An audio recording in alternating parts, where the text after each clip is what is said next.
No matter how hard you work at something, if you don't know how to persuade people, you're never gonna get what you want. Hard work falls flat without the driving force of persuasion. Good persuasion skills beats hard work any day. That's why a charismatic person is more likely to get a promotion than a person working the hardest. You're invisible to people if you don't get in front of them in a memorable way, and the most persuasive people in the world, they know this. So they set everything in motion long before the pitch. And today, we're diving into those 15 things. Starting off at number 1, they look calm in the chaos.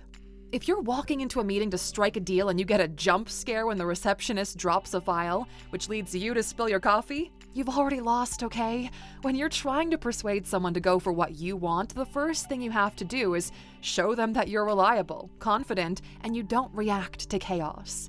Reacting to chaos signals to other people that you can be easily swayed and that you don't stick to your guns. You could help the receptionist by picking up the file, but you can't let outside behavior affect your movements. It's extreme, but it is true. It's the way our brain creates those first impressions. Everyone else's thoughts will immediately jump to questioning if you're safe and trustworthy. Not because you've been dishonest, but because reacting to something external shows a lack of confidence. If you are not confident about you, how can they be confident about you? Number 2, persistence beats resistance. It's never a no forever. In any deal you go after, you need to enter with the mindset that it's never a no forever. If you really want it, the only endpoint should be the answer you want. People will resist you at first, especially if you're presenting a change or an upset to the status quo. It could be something big, like a promotion you're after or securing a business loan, or it could be something smaller, like convincing your friends to go on a trip to a place that you want to go to. With any sort of change, there will be resistance. You don't beat resistance with brute force, okay, especially in negotiations. You beat it with persistence. The best salespeople keep contacting the folks on their no list for months and even years sometimes, because one day that person's gonna want what you're offering, and you and your persistence will be at the front of their mind. Number 3, scarcity equals desirability.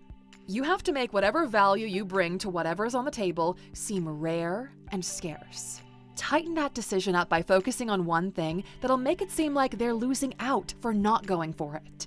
Even if other people have the same skills, you have to figure out what's different about yourself that allows you to push those skills to the next level. Or tell your friends that if they don't make a decision about the trip soon, the prices are going to go up for the place that you suggested. People hate losing out. They hate thinking that other people might get what they could have gotten, and they'll focus on the loss first, which drives them to make a decision in your favor. Number 4, persuasive people show you how they'll make your life better. Most people know that when you're coming to them for something, you're doing it because it'll make your life better. That already puts you on the back foot. The person who cares the least holds the most power here. So you have to show them and tell them exactly how this is going to make their life better. And don't speak in potentials, okay? Speak in absolutes. Focus on the benefits you know they're going to get so that you can paint a clear picture of what's in it for them. How often have you gone into an interview or talk for a raise and started off with focusing on your skills? You're not just selling yourself here. You have to sell what you're going to do to make things better for them. Start off with their pain points, the doubts they have, the things they're worried about. Then go into how you would solve this for them. By doing that, you're showing them your skills, not telling them, and they'll walk away feeling like they've got something to gain from this partnership. Number 5, they talk about we, not you.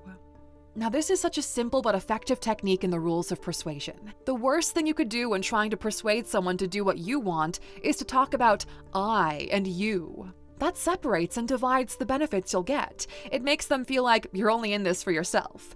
Your conversations have to be filled with we instead. It drills home the idea that you're a team and what you're suggesting will affect you too. And if it affects you, then you're going to make sure it's successful. You're not going to put yourself on the back foot. As a team, you all rise and fall together. And when people lean into this team mentality, they know that you won't let them down, because then you'd be shooting yourself in the foot too.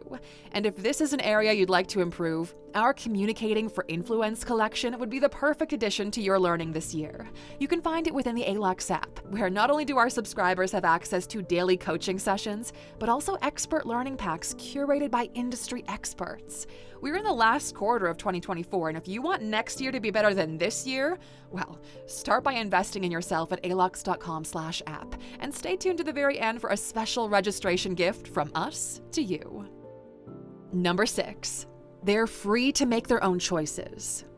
In 2013, researchers studying the art of persuasion looked at 43 studies of 22,000 participants and found that if you remind people they have the freedom to say no to a request, they're far more likely to say yes. It doubles your chances. Whenever someone has to make a decision, they feel pressure. That pressure makes them want to protect their freedom by pushing back. This is the time to remind them that they've got the freedom to choose. It tells them that you respect their independence, and that builds trust and rapport. You remove the pressure and give them a psychological safety net that makes them feel in control. And because you've built that trust and rapport, well, they're more likely to agree with you overall. Number 7. They create a yes ladder. If you want someone to agree with you on something big, you have to start small first. And this does 2 things. First, it puts them into the zone of yes. People don't have the time and energy to deeply analyze everything you say. If they find that they agree with you on a few points, at least, they'll automatically turn down the skepticism. Our brains create shortcuts to group knowledge into different categories, even if you don't have all of that information. So, you get them to group the information you're giving into the yes category, and they'll be more likely to keep following that shortcut. It gets them into the habit of saying yes to you. The second thing it does is to create common ground. With this common ground, they put you into a box that they're also in. They think that you're like them, and if you're just like them, then whatever proposal you're presenting to them is something that they would do too. So if you find common ground on one thing, they build an idea of both of you focusing on similar goals. And as they go up that yes ladder on the smaller points, well, it encourages them to agree on the bigger points too. Number 8. They know that location matters for meetings. The best deals are often made over walks in the park, tennis matches at the country club, or golf games on a course. Heck, even in a pub on a first drink.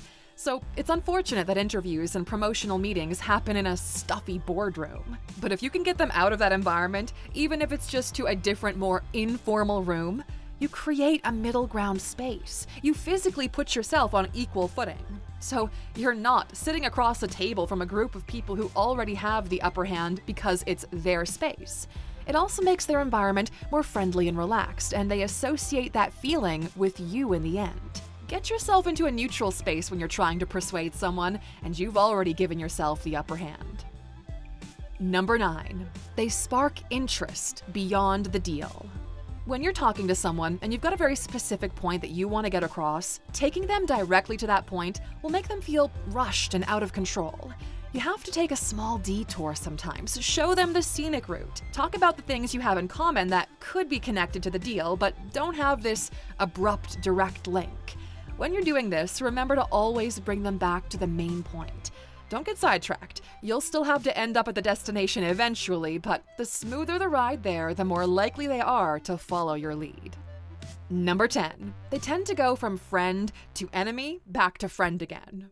Balancing that line between being friendly and being assertive is a sensitive one. You're not going to follow that line perfectly every time with each sentence, so you have to train yourself to take on different characters at different points during your conversations. At some points, you'll be deliberately friendly. You'll get them to trust you and open up to you. But you don't allow them to walk all over you. You have to push back at some stage, and that is when you might end up on the enemy side of the table.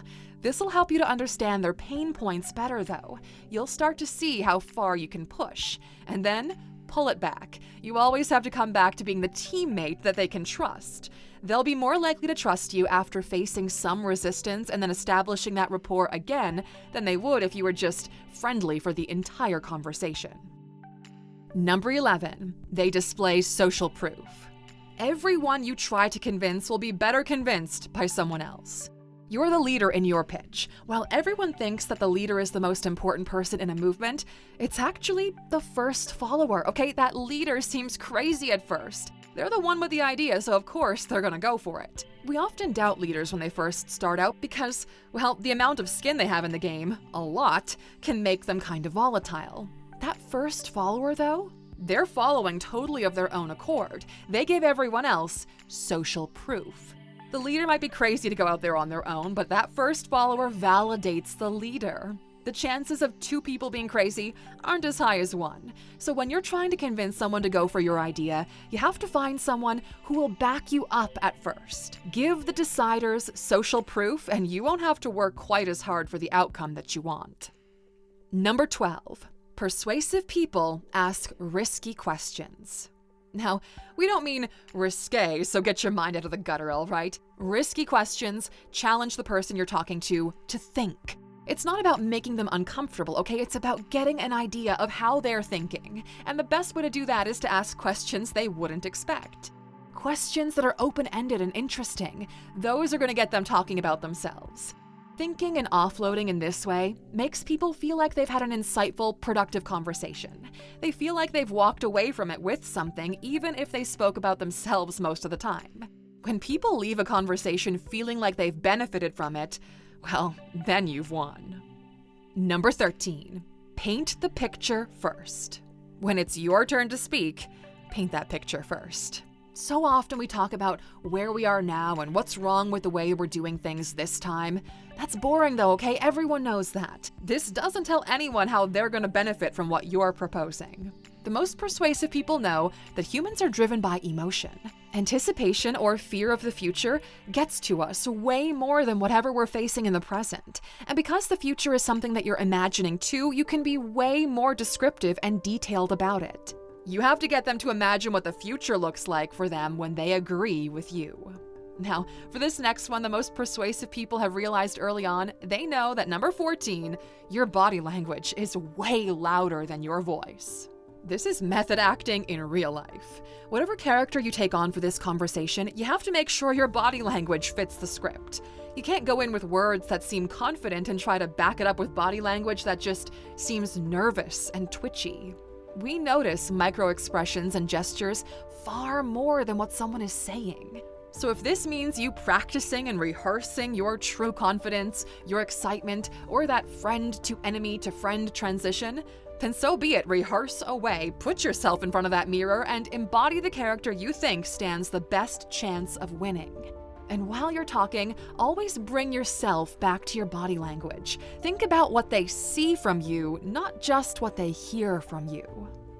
And number 15, the deal was actually decided before the pitch. Those who've mastered the art of persuasion know that the pitch is usually just a formality. It's everything that came before that's going to influence their decision. So this really isn't something you think about the night before and just throw it all together and hope for the best. It's something you've learned and built up over time.